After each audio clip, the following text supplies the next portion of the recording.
membeda-bedakan.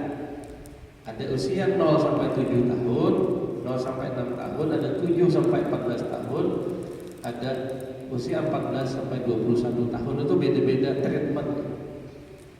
Jadi ibarat kita menyalon rambut orang anak awal, yang keriting bisa makan lawan yang karas kujur rambut yang mana sama pada disiramin apa misalnya kan tidak bisa. Nah sama seperti itu juga dalam mendidik anak. Jadi ulun cerita kembali masalah anak Sidin tadi, dibawa Sidin ke sini, habis itu kita terapi. Jadi kadang ada anak-anak itu yang sudah dalam tanda kutip orang tuanya itu putus asa, perlu adanya perlakuan khusus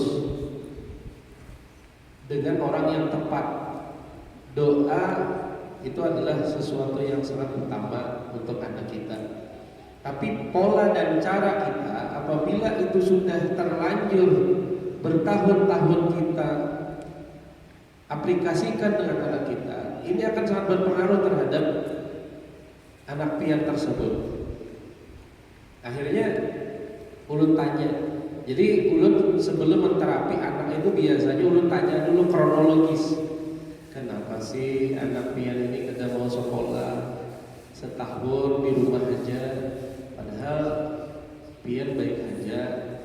Anak pian ini ulun lihat alim aja. Ketua guru datang ke majelis umpat terus. Apa ngerang nak? Apa ngerang abahnya? Jadi seperti itu, hampir 1 jam rata-rata kita akan menanyakan itu kepada orang tua dan anak.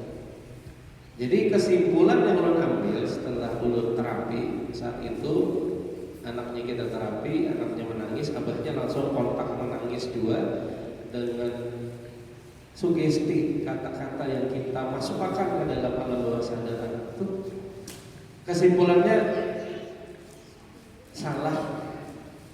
Jadi masih pada saat inya beranjak di usia 8 sampai 14 tahun, polanya sama mendidik seperti 0 sampai 7 tahun. 0 sampai 7 tahun dikatakan Ali bin Abi Thalib, jadikanlah anak sebagai raja. Tapi pada saat anak itu masuk di usia 7 tahun, makanya Rasulullah menyuruh anak itu sudah disuruh macam-macam, suruh sembahyang, suruh menutup aurat, suruh berpisah guring, suruh macam-macam. Pokoknya pada saat usia masuk umur 7 tahun, anak-anak itu jadikan tawanan. Nah, beda lah. Jadi raja langsung dibalik jadi tawanan.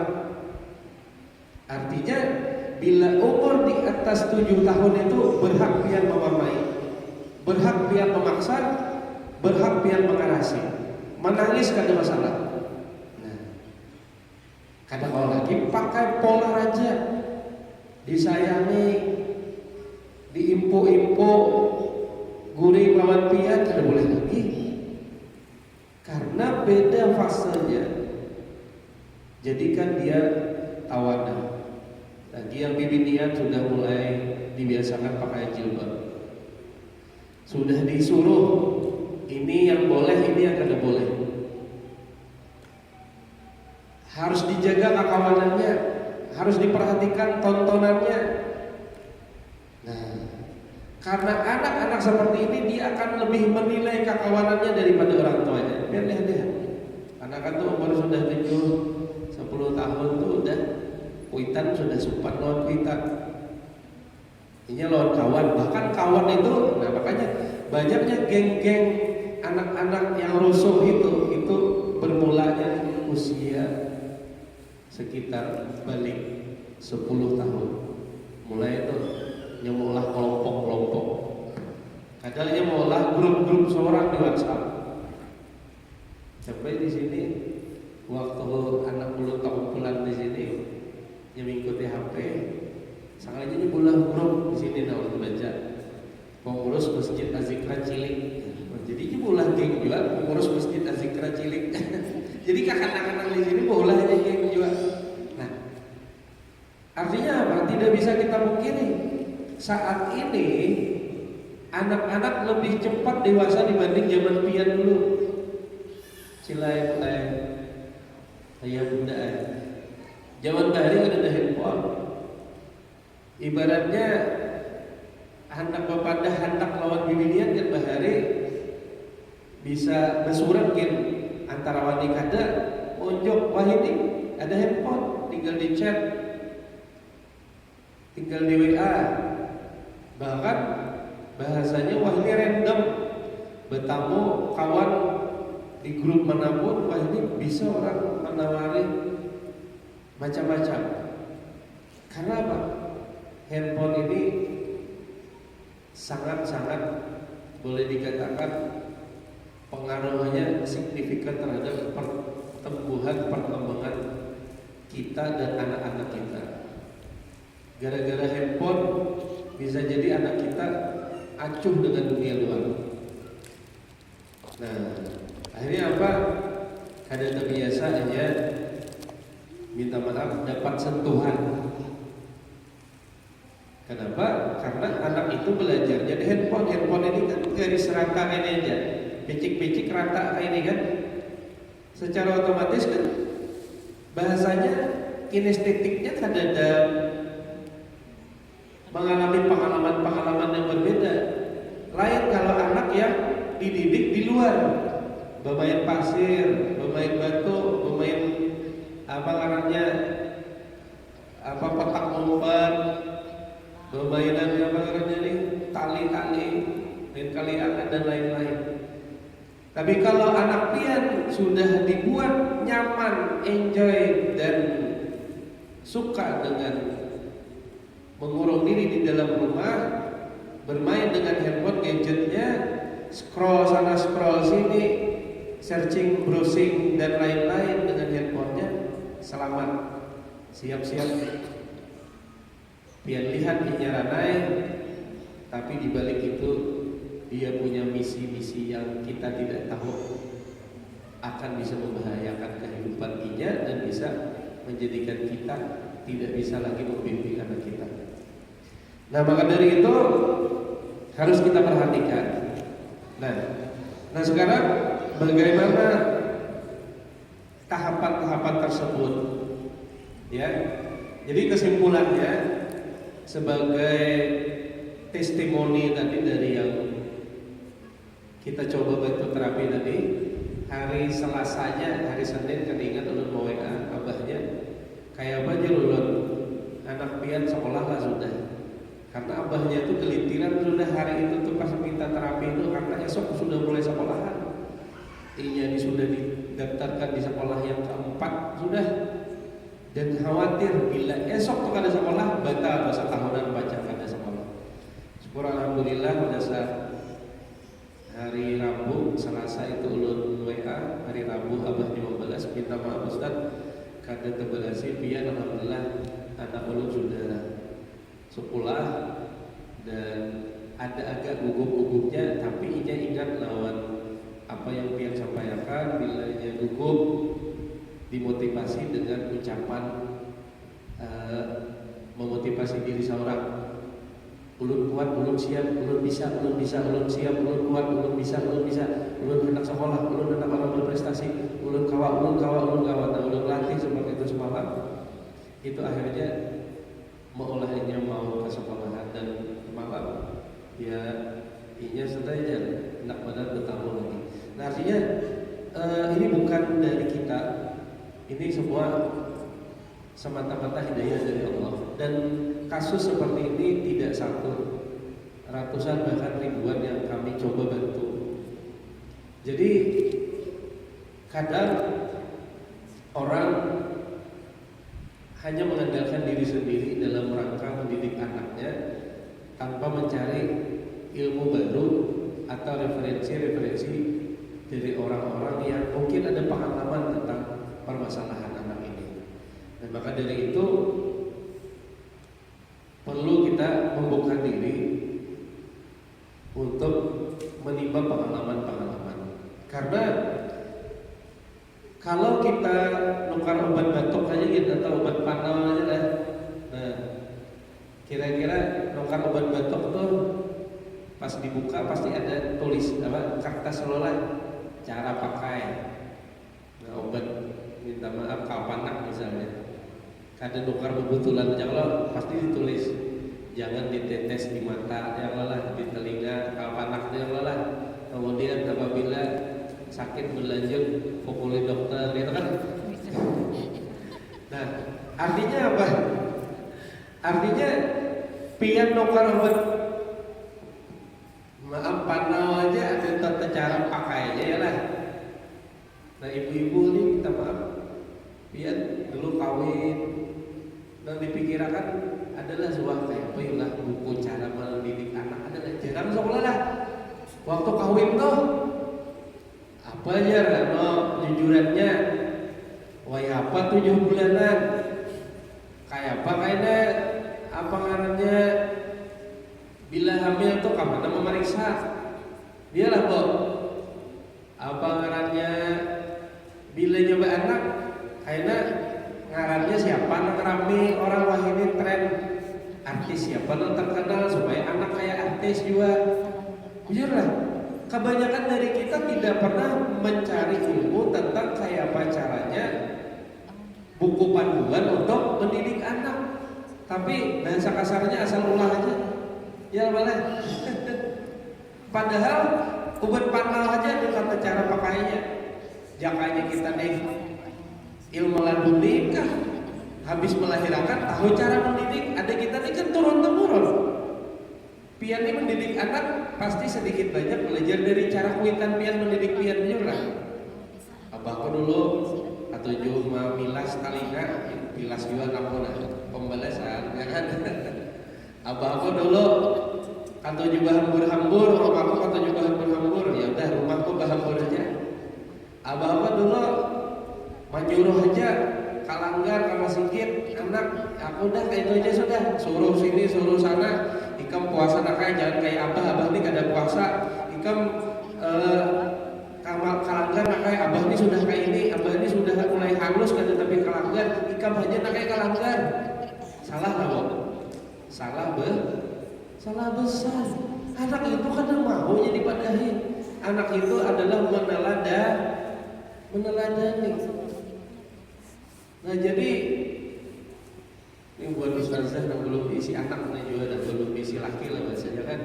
Atau pian lagi yang diisi anak pulang kan. Harus kita istighfar dulu dah hari ini dah. Yang kira-kira sampai sekarang kita kada pernah mau belajar tentang mendidik anak. Tahu-tahunya adalah kita hanya mengandalkan bagaimana caranya mencari rezeki untuk kehidupan kita, tapi lupa bagaimana caranya mendidik anak. Padahal anak itu mulai dari kandungan, pada saat ditiupkan roh, itu anak itu sudah merespon loh. Bila pian di dalam kandungan berpikiran anak pian ini adalah lelakian dan bersikukuh pokoknya harus lelakian sampai menukarakan pakaian anak-anak ini sudah mendahului pakaian anak-anak bayi lelakian. Pada saat lahir bibinian siap-siap anak pian jadi tomboy. Kenapa? Karena kejiwaan pian masuk ke dalam janin bayi.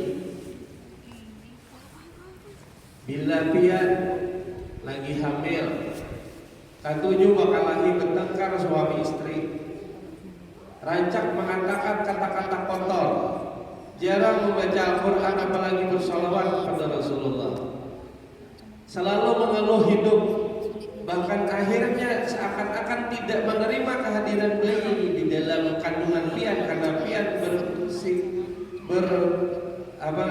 bertengkar lawan suami pian. Siap-siap anak pian akan susah, akan menjadi anak yang bermasalah. Karena apa? Karena pian seakan-akan kada menerima kehadiran anak pian ada di dunia ini. Jadi psikologis anak itu sangat dipengaruhi oleh seorang ibu. Nah, maka dari itu nih, bila ada pian yang selama pian hamil rancak kejadian seperti itu, saran dulu pian istighfar. Berarti maaf ya Allah, samalam waktu mengandung anak ulun si anu ini, ulun lagi saring bener lawan abahnya, abahnya hendak memilih pulang misalkan kan, atau abahnya katuju keluar malam, atau abahnya kada tapi berduit, ulun memamai habis-habisan, ulun istighfar, ulun bertobat. Itu dulu langkah yang pertama pian lakukan dengan cara bertobat kepada Allah. Kemudian minta maaf juga lawan anak pian. Bapak aja lawan anak pian. Nah, mama minta maaf nak ya. Tapi kan usah diceritakan kronologis sesungguhnya. Cuman minta maaf, mama selama ini mulai pian lagi lahir kada baik-baik, kada bujur-bujur mendidik pian anak. Nah, mama minta maaf. Apalagi kalau pian bisa sampai meneteskan air mata. Ulun sering kali terapi itu kadang sampai berjalan lama. Pada saat mamanya itu istighfar minta maaf, menangis di hadapan anaknya, anaknya itu berubah pian. Kada sedikit, karena anak-anak itu apalagi di bawah umur 7 tahun itu sesuai dengan kayak pas apa bawaan mamanya. Nah, ini hebatnya mama adalah makanya anak perempuan itu dimuliakan oleh Rasulullah. Jadi ibu-ibu ini jangan dipadahkan laki-laki ini sarabaan menjadi pemimpin, kemudian diutamakan. Bila orang aruh lalakian tarus mendahulu makanan bibinian menunggu nasi mbah tutung baaruhan hajar diunjuki nasi kada.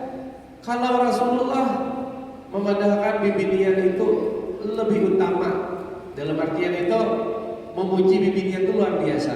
Karena sampai seperti ini, apabila seorang laki-laki orang tua memiliki 2 anak perempuan dan anak perempuan itu taat kepada Allah, maka niscaya orang tua abahnya ini seperti 2 jari ini di kiamat dengan Rasulullah.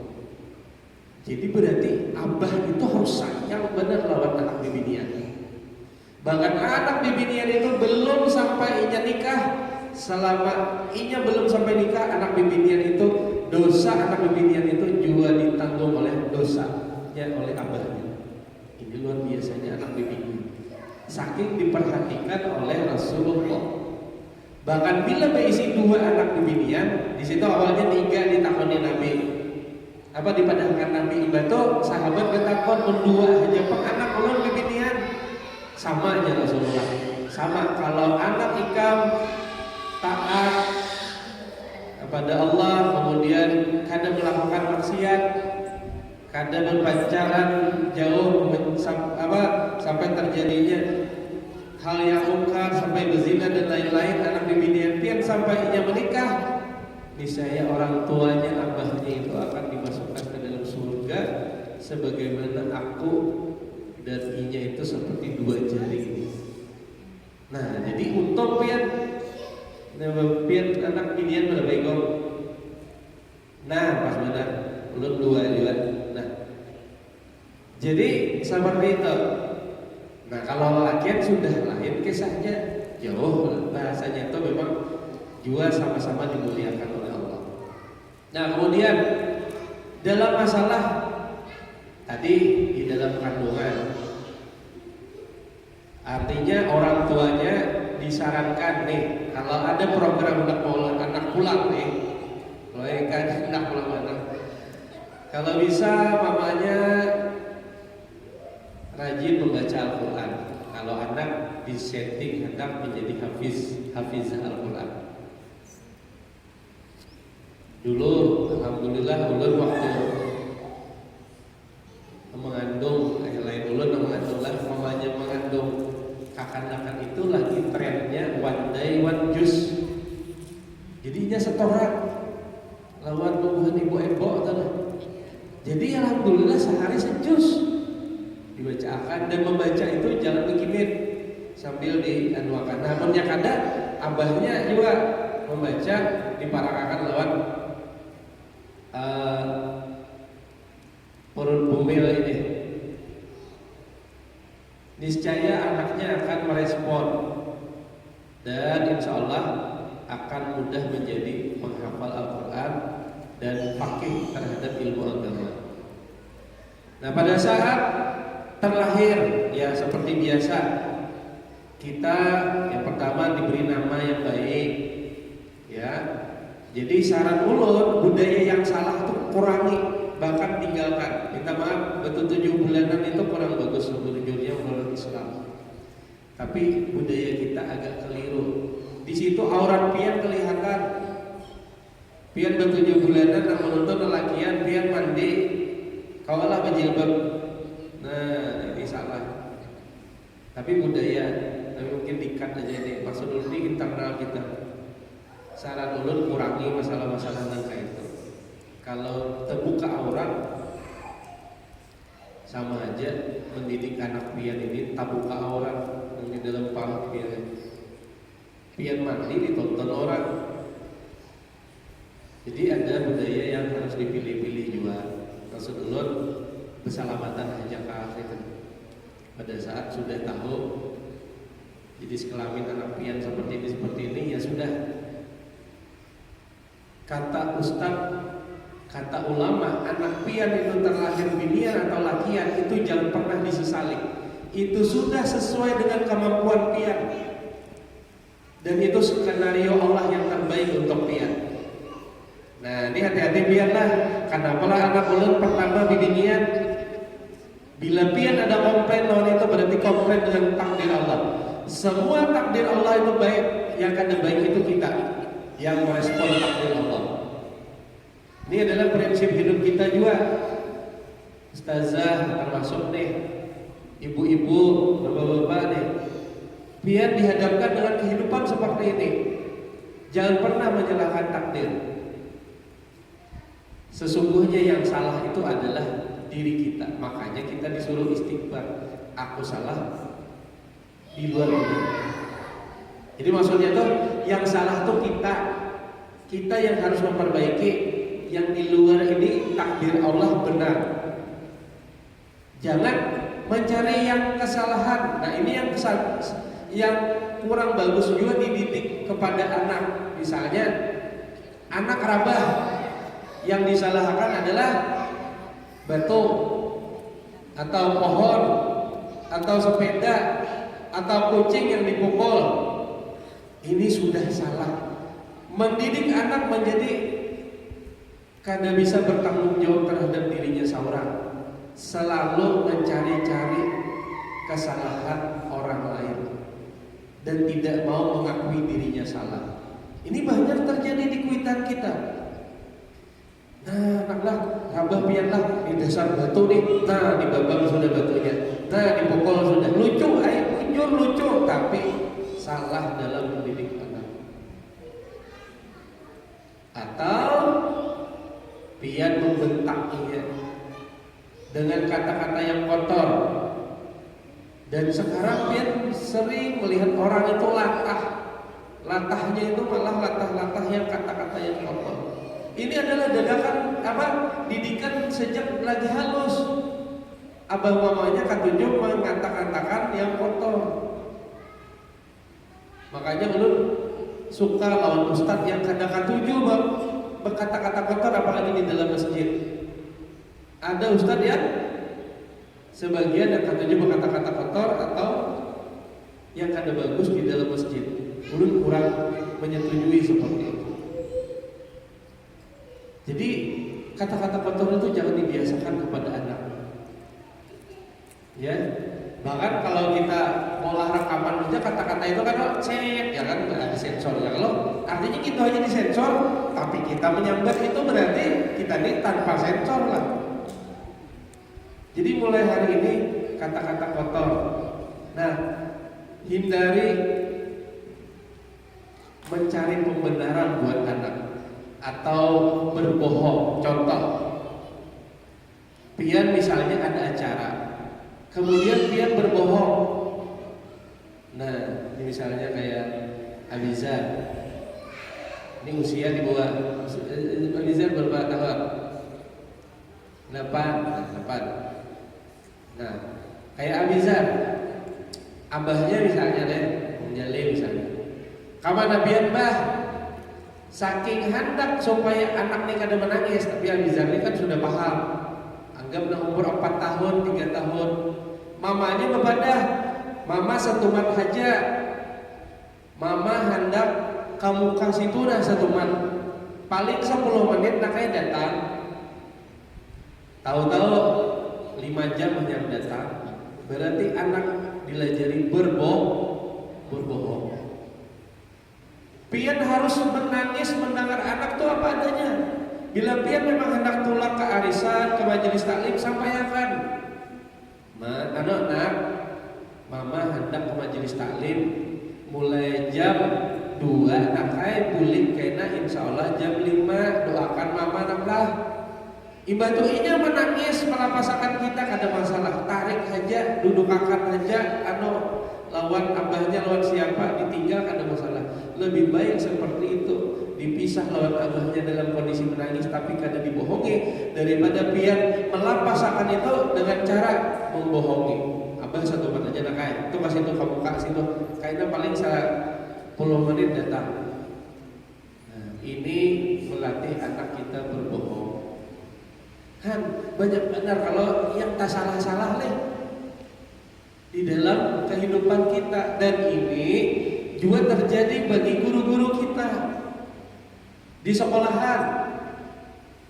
Kenapa anak-anak itu kadewani berekspresi, muncul bepandir di muka umum?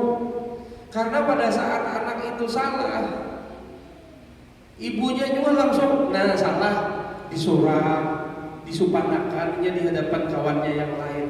Sekali saja ia sudah pinter, aku kada bisa, dan itu menjadi stempel di dalam dahinya, tak, pokoknya aku kada wani, aku kada bisa, aku kada wani maju.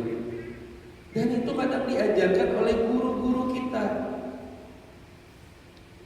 Nah, jadi harapan ulun kalau di sini ada guru harus dirubah tekniknya. Kalau di sini semuaan hubungan pian orang tua, mulai hari ini pian harus belajar tentang cara mendidik anak yang tepat. Ulun ingat anak ulun si Najma, yang pertama itu kelas 4 SD dapat nilai 2. Kalau ulun sebagai orang normal seperti kebanyakan orang tua, biasanya anak dapat nilai 2 itu langsung memamai. Napa aja ikam tu digawe nak HP aja tuh pasti mencari kesalahan tuh di HP. HP aja tuh gawean kada pernah mencari kesalahan di seorang. Jujur lah. Pasti HP atau inya yang disalahkan, jujur lah. HP aja bang dilihat itu. Malam begadang TV aja terus dibuka. Bakawan kada kakaruan dah. Momennya salah. Menyariki pada saat inya dapat nilai kada bagus. Akhirnya apa? Ya sudah, ibu jurai maya aja pian itu. Memang ulun ketujuh main HP. Memang ulun ketujuh bakawan, kawan ulun yang itu. Memang ulun ketujuh menonton TV. Akhirnya ia membenarkan dirinya tentang keadaan yang kita cap pada dirinya. Tapi ulun ingat saat itu dengan teknik dan pola pendidikan yang tepat, pada saat ia dapat 2, ulun ajak diskusi. Nah, pian dapat 2 kalau ayo ulun traktir saat itu kita membaksoan gitu. Jarang-jarang pian dapat 2 di nakaya kita baik membaksoan. Tapi bukan dalam artian bila dapat 2 membakso lagi kan enggak. Tapi dibawa yang happy dulu baru disampaikan, nak abi, abah kada masalah pian nilai rendah.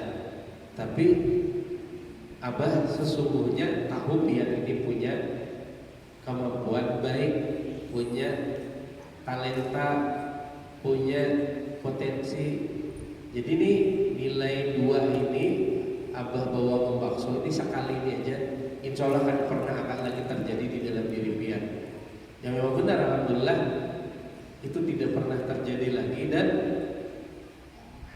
masalah berakalah ini kan tidak pernah mempermasalahkan nilai. Jadi bila dapat 7 kayaknya senang aja, ya dapat 8, 10 nya alhamdulillah. Nah seperti itu, karena ulun tidak akan pernah mempermasalahkan dalam masalah nilai.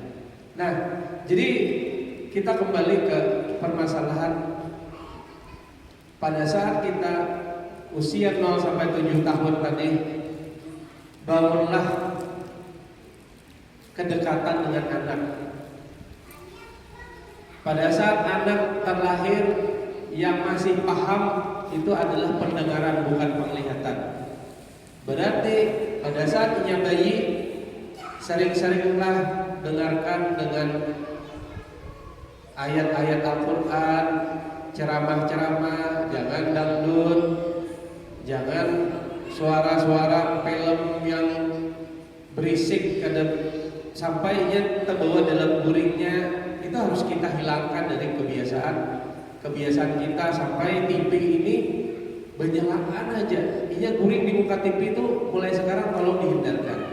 Bahkan kalau ada sebagian keluarga lebih ekstrim, TV itu dihilangkan sama sekali dari rumah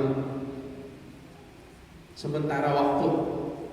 Jangan TV-nya abah pindah aja lah ke kamar aja. Nah, ini salah pulang, berarti artinya budayanya itu tetap biar menonton TV, anak kada diberi akan nonton TV, salah juga. Nah, kemudian di usia 0 sampai 7 tahun itu disarankan, bahkan ada sebagian ulama mewajibkan. Nah, makanya nih tolong pian cek lagi, pian sudah kada berakikah, anak pian sudah kada diakikahi. Bila belum, tolong targetakan mulai wah ini cari akan duitnya tukar kambing, binian seiko, lakian 2. Karena di dalam hadis tersebut sesungguhnya anak Adam itu tergadai sebelum ia melakukan yang namanya akikah. Nah, jadi tolong nih bila belum akikah, berniatnya mau pulangkan duit jasan anak pian diakikahi.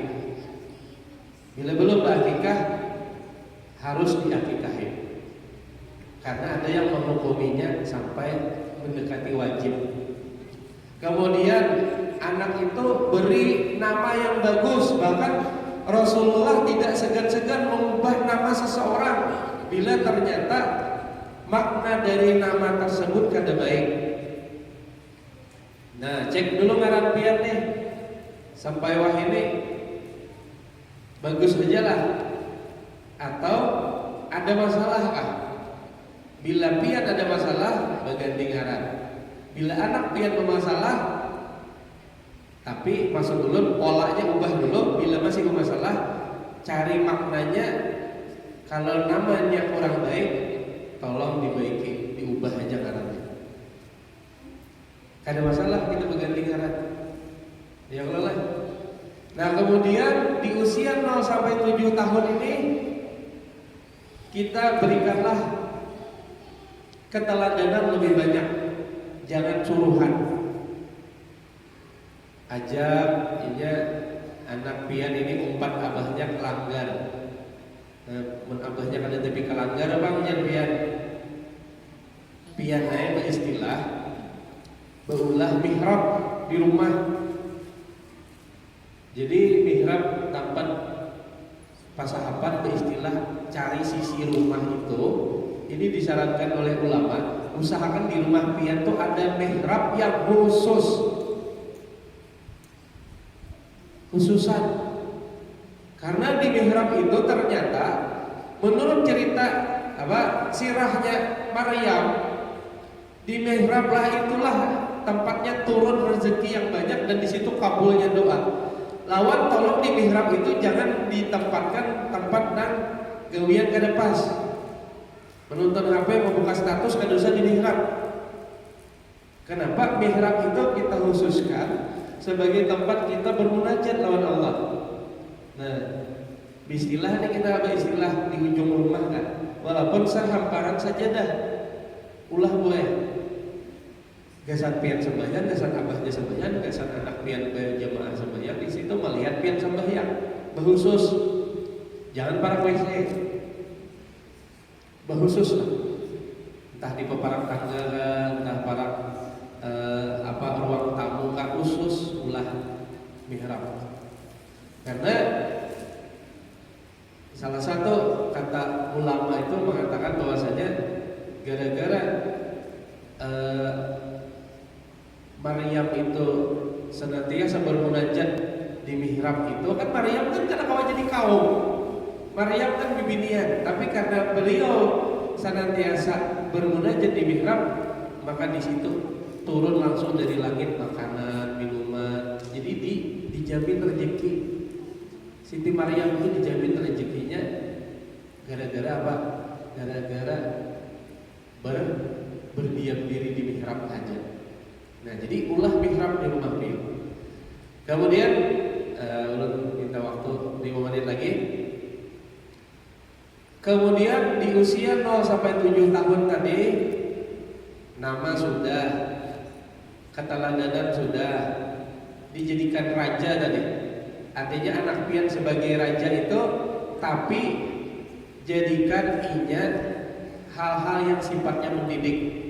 Ada kuitan yang seakan-akan tidak berdaya dengan permintaan anak. Anak minta mainan ini tukarakan, anak minta mainan ini tukarakan, anak minta mainan ini tukarakan. Akhirnya segudang sekamar dengan hibak dengan mainan.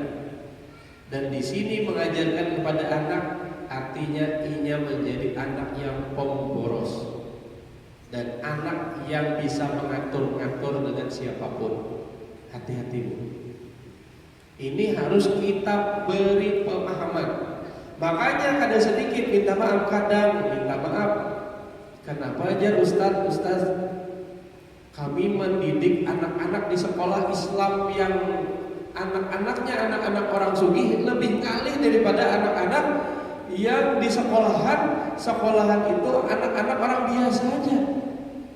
Usut punya usut karena anak ini dimanjakan oleh orang tuanya, dibiasakan dengan pembantunya, diokeakan apapun yang dimintanya, di ACC terus dan di requestnya. Akhirnya apa?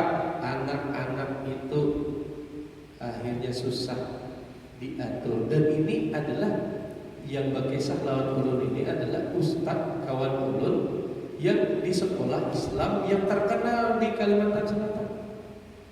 Sampai sini waktu ulun tamu itu tingkah, kenapa biar tingkah Ustaz? Menyipak anak orangnya. Bakalahi aku Ustaz aja. Kenapa? Melawan Ustaz aja. Karena apa? Karena di logika anak itu banyak inya dipadahi oleh orang tuanya. Nah, ikam di sekolah di sini larang, ikam tuh banyak duit memakan untuk sekolah di sini. Ingatin naklah, ikam tuh sekolah larang. Jangan sampai ikam kada bujur-bujur di sekolah. Apa yang terekam di dalam otak mereka akhirnya menganggap guru-guru, ustadz-ustadz yang ada di sekolah ini adalah orang-orang yang dibayar oleh orang tuanya. Akhirnya apa? Biar di ustadz yang dibayar oleh orang tua ulun, tasarah ulun.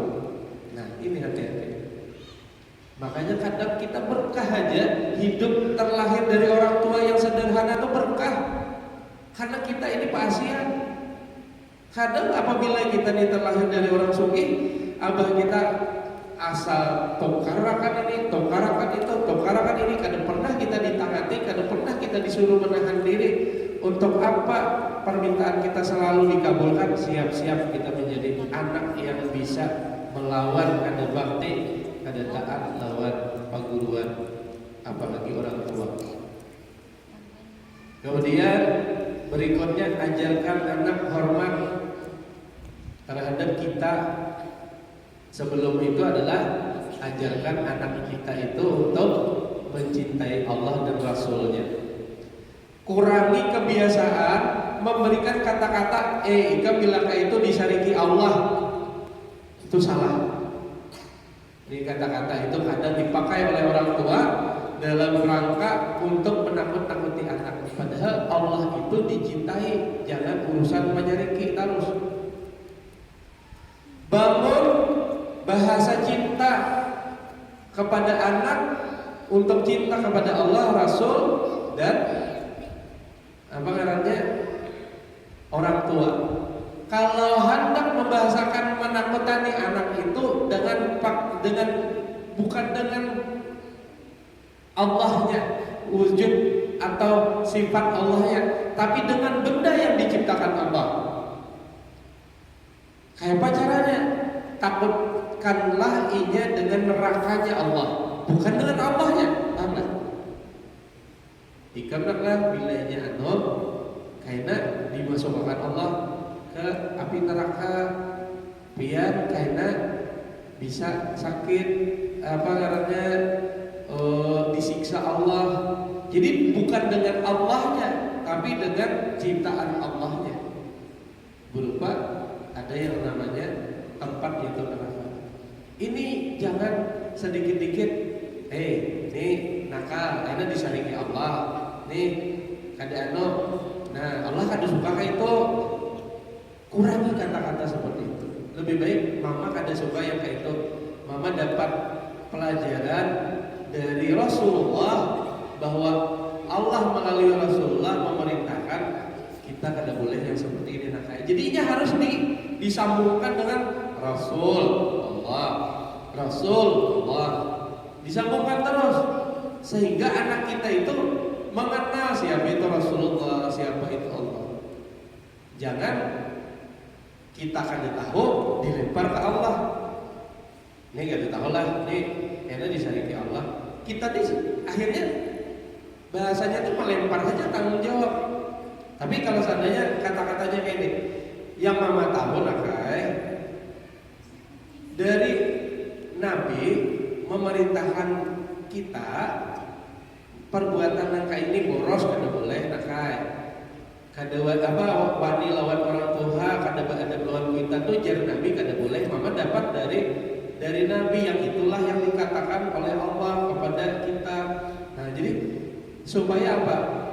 Anak kita sudah mengenal Rasulullah sejak kecil, sejak dini. Nah, ini mudah-mudahan ustazah juga membiasakan ini. Nah, seperti lagi. Umur 7 tahun. Nah, umur 7 tahun mulailah anak disuruh sembahyang.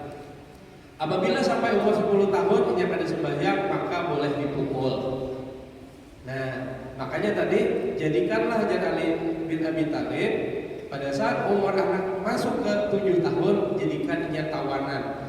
Bebani ia hukum-hukum, ia sudah harus sembahyang, ia harus sudah berjilbab bibinya, ia harus mulai dilajari bersedekah dan harus mulai wajib bisa membaca Al-Quran. Makanya disinilah adanya pembelajaran tilawati kita pisah umurnya. Karena apa?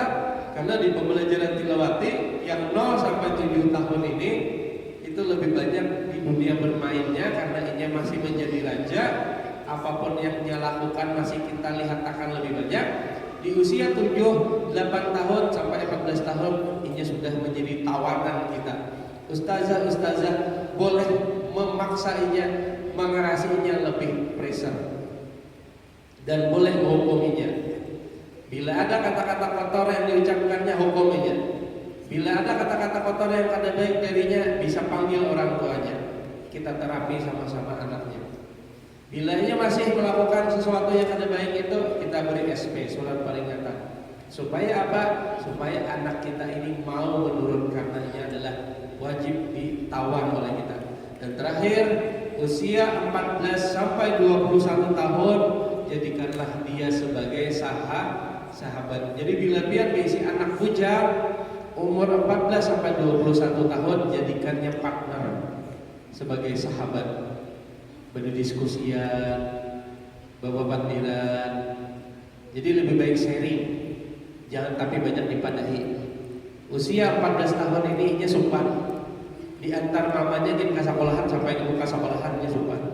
Paling di muka-muka digalakan sama ayah. Nah, bila ia dapat kawan yang salah, siap-siap menjadi prototip contoh dari kawannya. Jadi pilihkan, saring kawannya yang tepat, cari lingkungannya yang bagus. Kalau memang kada memungkinkan, pindah aja dari lingkungan yang itu ke lingkungan yang lain supaya keluarga pian aman.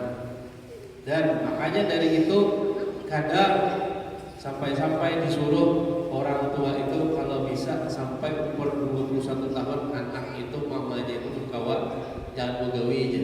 Maksudnya itu begawi dari pagi sampai sore. Karena ada pengalaman mamanya ini pegawai bank, anaknya dititip, akhirnya dijinjit, dimakan, dipaksa makan oleh tukang apa penitipan anak ini akhirnya apa? Anaknya ya satu kan bisa makan nasi karena trauma makan nasi, dipaksa makan nasi. Yang kedua anaknya kada bisa apa-apa. Ini gara-gara orang tuanya terlalu egois, hendak begawi mamanya sampai lupa waktu. Nah, tapi kalau begawinya itu bisa aja tetap membagi waktu dengan mendidik anak, insya Allah ada masalah. Mungkin itu dulu yang bisa ulun sampaikan tentang tema mendidik anak sesuai perkembangan pertumbuhan usia anak. Dan sekali lagi apabila ada permasalahan di anak-anak pian atau di santri-santri pian para ustazah, tolong secepatnya kita bantu orang tuanya untuk kita bantu terapi. Mudah-mudahan dengan ikhtiar kita terapi itu ada perubahan yang signifikan buat anak. Karena dari pengalaman kita, kalau sudah kada mampu kita mentreatment orang tuanya mentreatment, boleh jadi harus pakai pola yang lain. Nah itu saja yang bisa ulun sampaikan, dan mudah-mudahan ini bermanfaat buat kita sama taat. Dan ulun kembalikan kepada Ustazah Bahja, dan kita ada waktu sekitar 15 menit lagi, 10 menit mungkin ada yang disosialisasikan. Ada lagi majma'in, subhanakallahumma wa bihamdika, asyhadu an la ilaha illa anta